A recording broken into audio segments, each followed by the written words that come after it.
proper temperature, you know? I mean, pizza is great, either it's hot or it's cold. That in between with pizza is like, you know, it's all right, you know? So there's things like that inflating.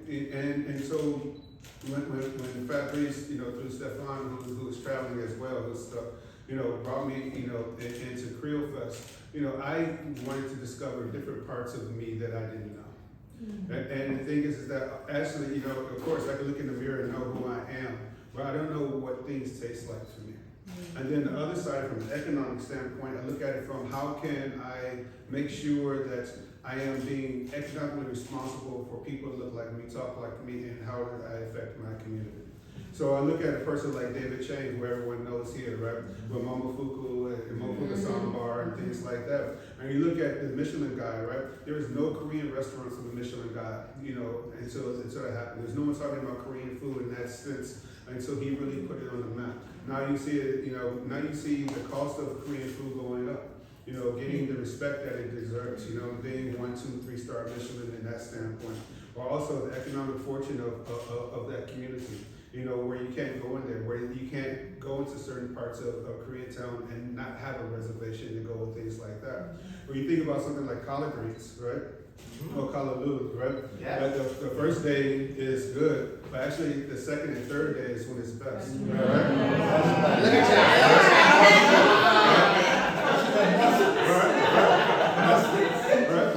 So you think about from that standpoint that the second and third day that is good, right? So here it is, you can open up a steakhouse, you know, you can sear the steak and it takes, you know, roughly 15 minutes for a steak, medium rare, you know, 20, 25 minutes for to get out. But a pot of collard greens, you know, takes this amount of days, right? But how much can I charge for that pot of collard greens? How much can I charge for that side of collard greens? You know, so that's the thing about the economic side that I always go into, you know, when I talk about food and food waste and things like that.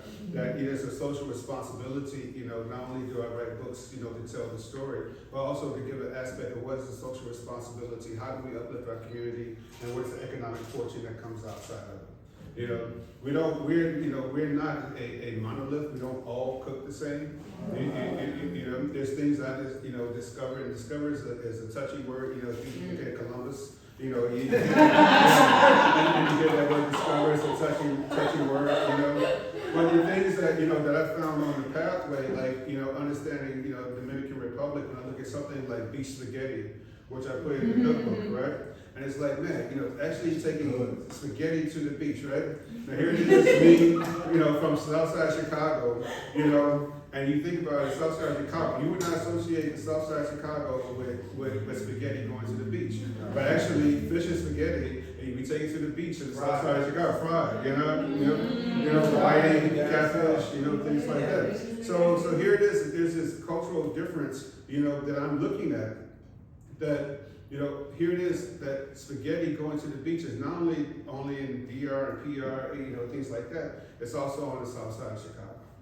You know, and when you really find out those commonalities, then I can say that, okay, then anything like colorism or economicism has to be erased, because actually when we sit down at the table, you know, we kind of come together and discuss those things. So it's incredible. So for example, now you guys understand why he's the GOAT. His introduction in itself. Again, but the great thing, Todd actually has a great book that's actually out right now. And part of the book that talks about the influence of Africa in terms of American cuisine. Okay? Absolutely. So for me, Todd, as an author, how did you get to that, and what made you even get to that? You know, the thing is that my first book, Soul, was more introspective about myself and understanding that, you know, being nominated for a Beard Award takes a lot of work. Running a 5 Diamond restaurant, I was in 5 Diamond, guys, 5 Diamond. Yeah. Like, I don't know if you guys know what 5 Diamond is. Yeah. We need to that right here. So you think about, I know what 3-star is.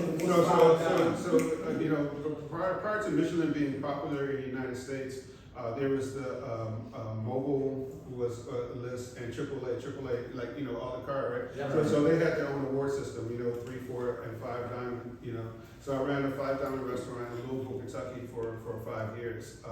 And that's 1 of 42 in the world. So when you think about that, you can run a restaurant for 5 years, you know, or 4 years, you know, to get to that. And our you know, everyone talks about tasting menu now, especially in our community. You see more of us drifting to tasting, you know, so it's myself and Dwayne Nutter, who was actually, you know, him and I came up in the kitchen together under a great chef called Daryl Evans. And Daryl Evans was the first African-American chef to compete in the Culinary Olympics.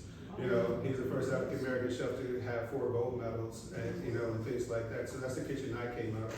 So as myself, I can give you a whole list. If you look at that roster, there's not a punk, you know, in there. Tatiana's?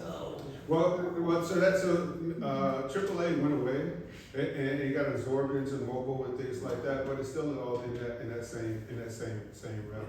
Right? And that's so I ran that from 2004 to 2008, and that's actually my first beer nomination was for that restaurant. And we had a 7-course, 12-course, and 21-course tasting menu. Wow. You know. So when I say that, you know, it's a lot of work. And that's in 2007. That's when I was on Iron Chef in 2007. So all that kind of happened all in that same circle. But really, the thing about the book is that I told my story, but I was on the way on the journey. I was really more interested in other people's stories. You know, that I wanted to know where the origin came from and then how did they get here. You know, and I wanted to start in West Africa and then come through the Caribbean because it's easy to get to Virginia and talk about the slave trade. It's easy to get to Charleston and talk about there, but there is a way that I wanted to come around through the Caribbean because I think that it gets pushed aside when we talk about the Americas in general. You know, a lot of times we talk about North America and then we'll, you know, slide a little bit to PR and DR and stuff like that. You know, but then with me, we'll have this political climate and talk about the border in Mexico. You know, but we're missing that whole Caribbean influence and how we got those things there, knowing that historically that's where it landed first. So I wanted to bring those things, you know, in there and understand spices and spice routes and things like that. And then understand, you know, things like sofrito, you know, when I'm talking about, you know, the fight is about peppers, you know, but also I get talking about, you know, New Orleans and the Holy Trinity, you know, where, you know, so we're talking about the same things, you know, from that influence. And then when you start understanding that, you understand that only in, you know, in Northern Hemisphere or in the Americas we call ourselves minorities. You know, when everyone, you know, looks like us, talk like us, and be like us, you know, and we all cooking the same thing. How can you be a minority when you control agriculture? You know, you control spices, you know, and you control the land. You know, so we have to erase those things in kind of out of our lexicon and a lot of our verbiage. And that's the thing that I want to really empower people to understand why I wrote the book on the other side of it. It's like, you know, here we are, you know, things that the caricatures of watermelon, you know, that they say, you know, that they give us a sample and things like that. But when you look at it, watermelon is the most nutritious fruit there is, you know, it keeps hydration, it's the most versatile, you know, outside of the green, you know, you can use the rind and things like that. Just put a new dish on the menu, you know, and Soul has that on the back cover of that for that watermelon dish, it's pickle rind and things like that. It's versatile, it's economical, you can use it in multi different ways, you know, it freezes well and things like that. So really the caricatures were there to tell us not to survive. You know, and so when you start removing those tropes and everything like that, you understand that the food of the Americas is really came out of that, and how we mix into who was here and indigenous, and how we then make this delicious food moving forward. Yeah.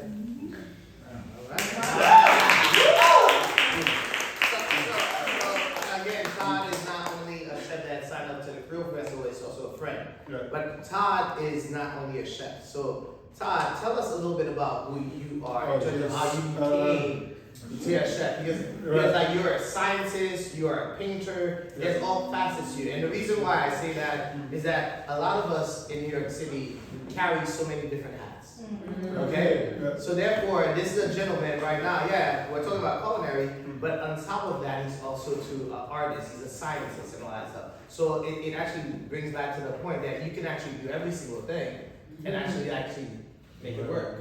You know, my parents put me in music school as a kid, which was probably great because my mom was a biologist. She was a microbiologist. She was one of the first microbiologists in Chicago. My dad was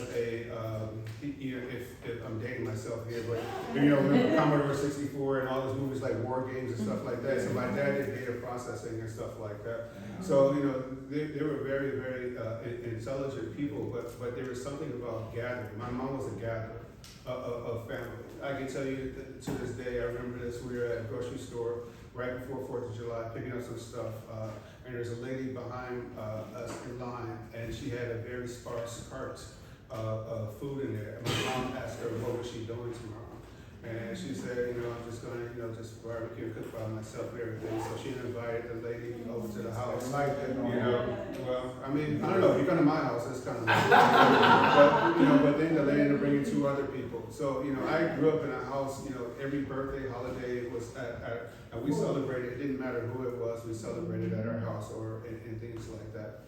So that was where, those kind of 2 things came from. I think music really just gives me the understanding of the way to have rhythm, because cooking is rhythm, life is rhythm. You don't walk in syncopated, you walk with rhythm. You don't chop it like boom, and then go boom, boom. You chop in rhythm, you do all these things in rhythm. So music is that other side of it. And then art, I started picking up painting over the last year and a half.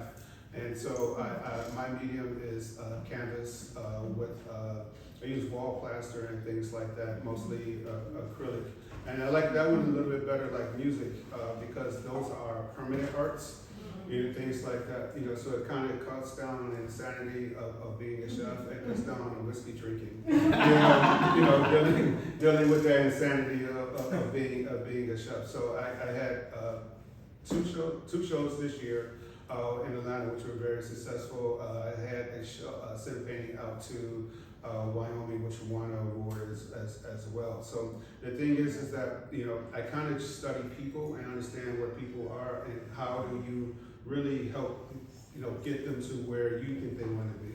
And then there's that nerd quality I keep talking about, but like all the recipes in the book are all in even numbers, because everyone can do 2, 4, 6, 8, 10, right?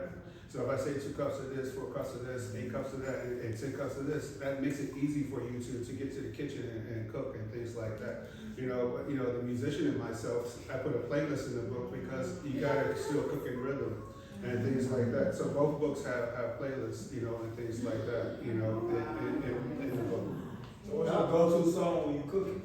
It really your go-to artist. Well, so I'll talk about my mom in the sense of Sunday morning. Because Sunday morning can start with Bob Dylan, it can start with Nina Simone, they can start with Steely Dan, it can start with a whole bunch of people and things like that. And it will progress throughout the day depending on what tone she's setting or what needs to be done. I kind of approach it the same way at home. In the restaurant it's a little bit different because I don't like a lot of outside noise in there. We have to focus, and be very meticulous. Classical music, in itself, is that, hip hop is classical music. Yes. When you think about it, and me growing up in Chicago, house music is classic. I mean, I have a 45, stylus on my arm for a reason. So I grew up in that house music era of Frankie Knuckles and Ron Harvey and Louis Vega and Paradise Garage and things like that. I was way too young to be in these places. But I grew up in it. If you go in my garage right now, probably good 100, 200 records. A whole bunch of 45s. Canvases everywhere. So how much time did you spend on Just a minute, we're actually going to continue the conversation. All right, so one of the things that Todd is very big about is community and building community. As people that are in Harlem and understanding what the Harlem Renaissance is, okay? Because like when they started the Harlem Renaissance, there was never a thought process that would be what it was. Okay, so understanding the movement and all that stuff. And Todd is a person that builds community. Again, like I said, he is one of the first award-winning celebrity chef that signed up to like a little Haitian boy from Haiti that was creating a movement that wanted to actually connect the diaspora. So for you, what does community mean to you, and how do you empower people in community about your work? The best thing to do is to get people to eat together first, and that's most importantly. and then find out what the celebration is, what you're celebrating. You know, I mean, I have a lot of, you know, other nicknames. You know, one that people call me was Champagne Todd because, you know, every morning, you know, for a while, I'd wake up in the morning, a glass of champagne and a shot of espresso. You know, I'm gonna start doing that from now on. I mean, but you just think about it. I mean, it's like, man, you up for another day. You get to celebrate a whole other day and things like that. So, you know, what does community look like? You know, where do we find equilibrium? You know, in that. You know, where do we, you know, help bring, you know, masculinity and femininity, you know, together, you know, for that. You know, how do we get, you know, more family oriented? How do we help these kids get raised, whether it's a single parent household or not? You know, so those things like that to me start with food. It starts with also you look at, you know, school education and things. What are we feeding these kids in school? You know, and things like that. How do they get healthy meals and stuff like that? So that's the foundation. The second part of it is how do we teach people how to cook again? You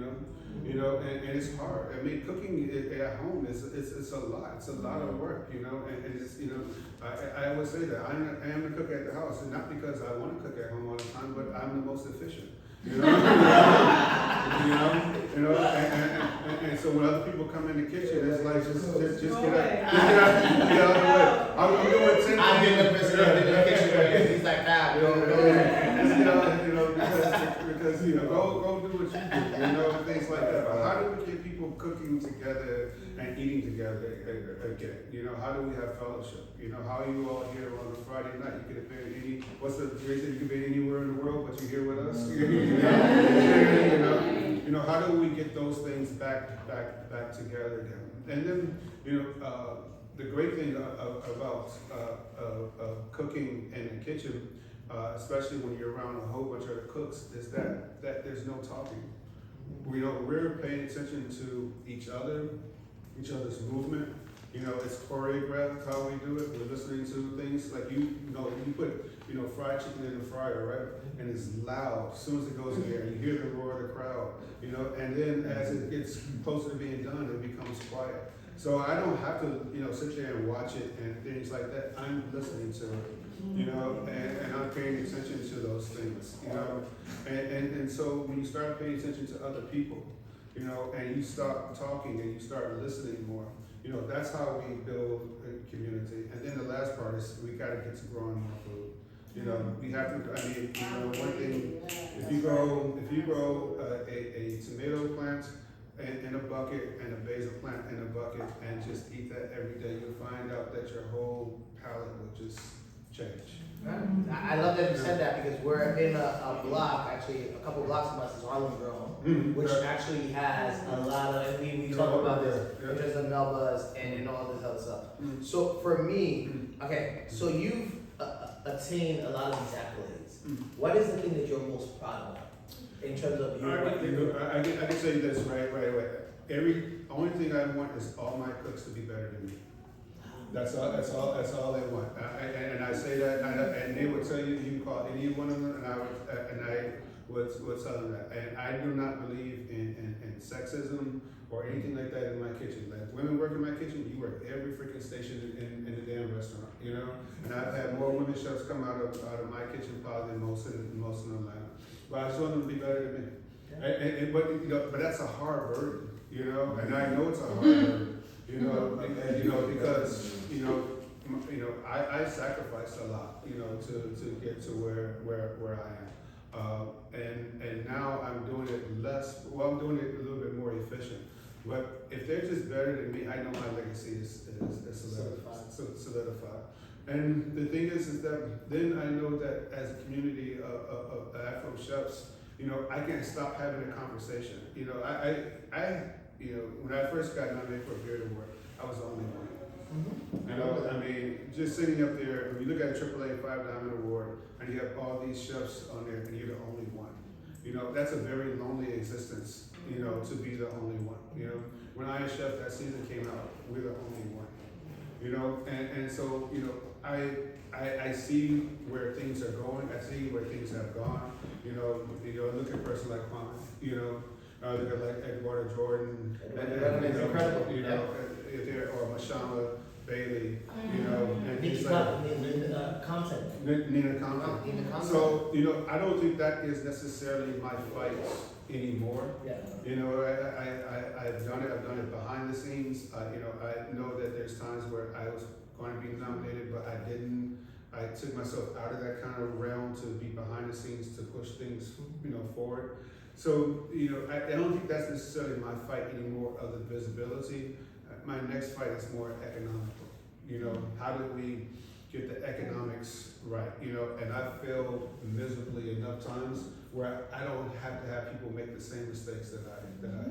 You know. Actually, you just answered the question, because my question to you is about to be like, what is the next big thing for you in terms of as a chef? Because like, you've gotten the accolades, you've gotten the awards, but now it's kind of like, hey, like, what did Jay-Z say? What is better than one billionaire? Is like two. Right. Okay, so it's the same thing. So paying it forward in terms of what you're doing, do you find any challenges with the upcoming chefs in terms of recognizing what the path is, or like the people that have done it before? I'm a big believer that like sometimes, hey, you always pay respect to the people that paid it forward. Correct. Okay, so a lot of the times some people forget about their existence. So for me, as a chef that sees it, obviously it doesn't matter to you because you've already done it. But what do you do in terms of like paying it forward and actually getting to the next stage? Well, you know, the hardest thing right now is brick and mortars for us. And the reason why is that one, you know, the housing crisis really took us out of a lot of brick and mortars, because most restaurants are opened by people who have homes, who have equity in their homes and things like that in order to make those things happen. You know, so the housing crisis really affected us. You know, SBA affected us, and then COVID affected us. You know, and those things are, you know, when you think about it, you know, how do you build a legitimate business? That's the first thing that we have to understand, you know, because there is so much COVID money out there that we didn't have tapped into because we did everything on the side, you know, a lot of things on the side. So what I'm trying to do is bring people, you know, say, hey, you know, okay, fine, you want to do it on the side, you want to hustle that way, that's great and all, and everything like that. But there's so much money out there, you know, that you're missing, you know, from that standpoint. And then from the tax rate itself, you're paying way too much in taxes.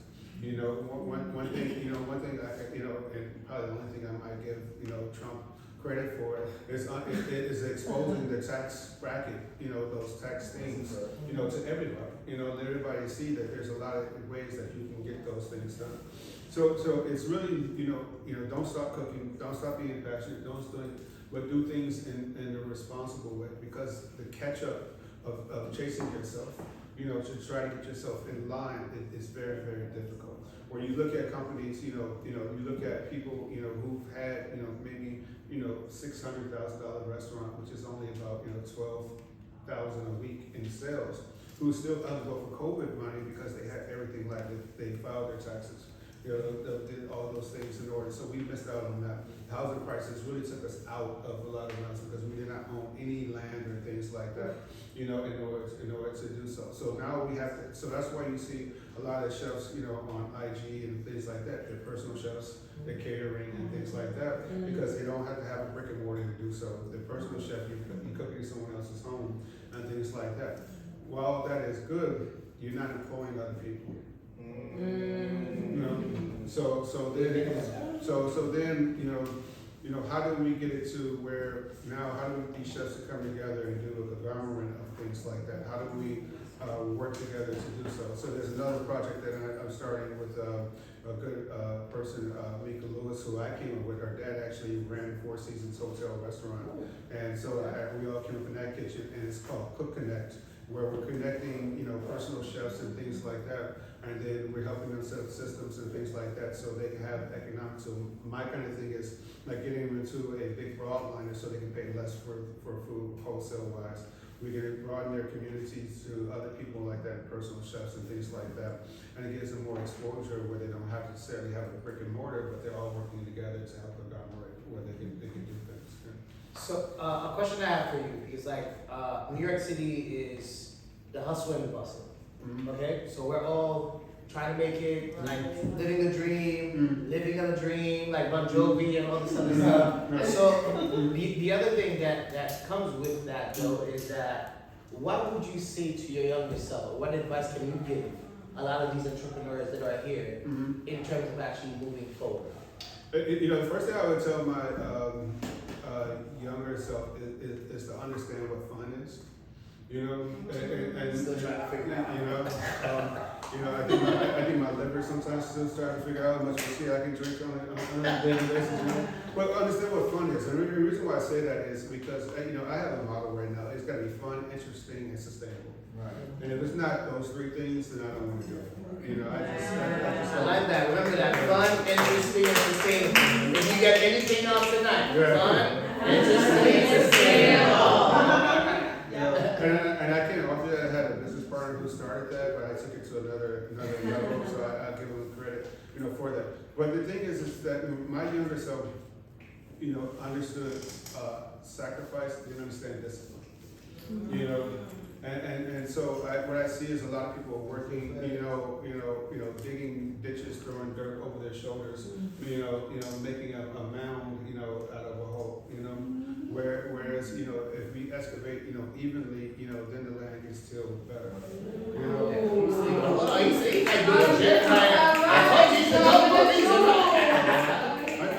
when you just think about it, right? So then that mound becomes unattainable to get over, and then you got a hole that you can't get out of, So how do my younger self, how do you do things more even, how do you live more that, how do you have balance, when I think about it, I'm in the kitchen, I don't sleep, I don't have a day off, I have a cat that showed up at the house that wakes up at 4:30 in the morning, which is fine because I wake up at 5 in the morning, and things like that, So when you think about it, how do you have balance, and what is the fun, where is the joy? My joy is in other people. Seeing the cooks, customers to me, they're pain in the ass, just being honest with you. You're gluten free, dairy free.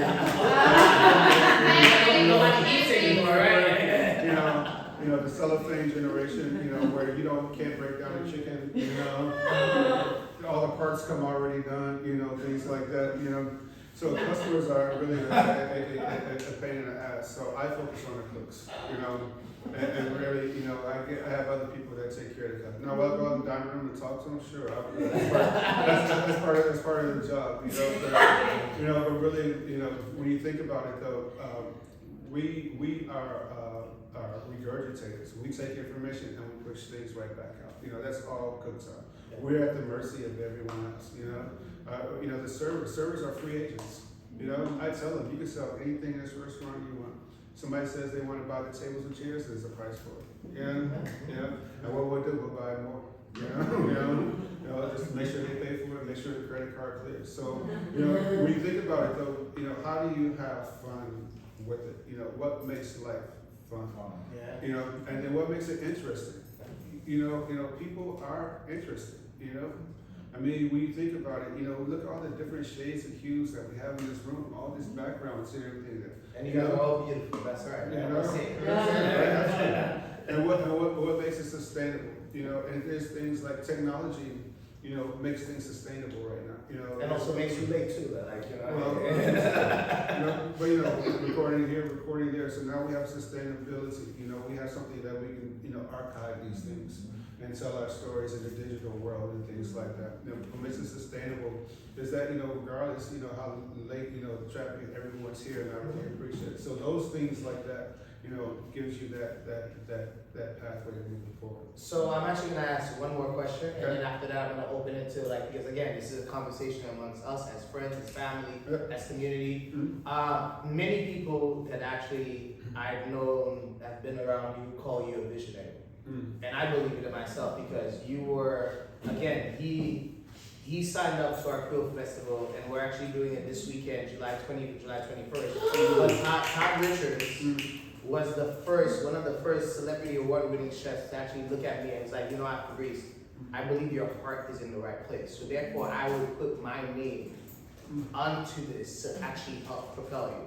And as a small business, as someone that actually was doing the work, to have him to say I got this, he pays for his own flight, he actually, again, this is a gentleman that can actually get $10,000 just to show up to an event.